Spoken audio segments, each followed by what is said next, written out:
My surgeon, Dr. Azizi, requires me to get a CT scan before the rib remodeling procedure.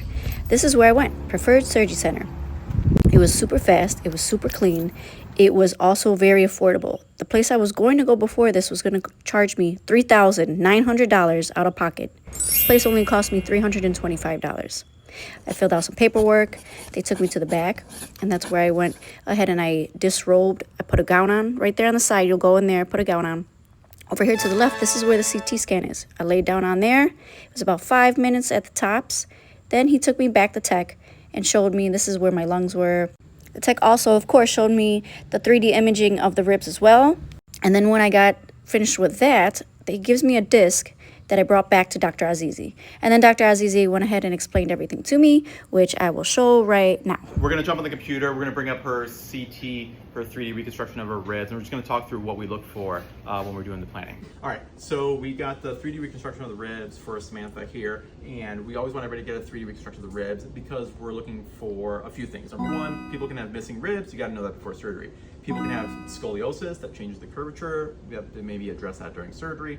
And sometimes people have extra ribs, right? So there can just be weirdness, or sometimes people have short ribs that you don't need to treat. So knowing all these things going into surgery is helpful because then we can have a better talk about it and you can visually see it here and we can point it out, right? And mostly we're just trying to confirm that there's normal anatomy, which there is in this case. So let's take a look over here, right? So this is the 3D reconstruction of Samantha's ribs here. So looking around, you can kind of scroll the whole thing around and stuff, right? So this is the front of the body here. This here that looks like a necktie is the sternum, okay? And these are the ribs on the front, ribs on the front. This is the first rib up here is the C1 rib. And there's 12 ribs total, 1 through 12 all the way down, okay? We're gonna be, a lot of the work that we're doing on the rib remodeling is on the back. So we're gonna turn around to the back here. So the work that we're doing is in this area right here, okay? And the ribs that we shape or treat are ribs 10, 11, and 12, okay?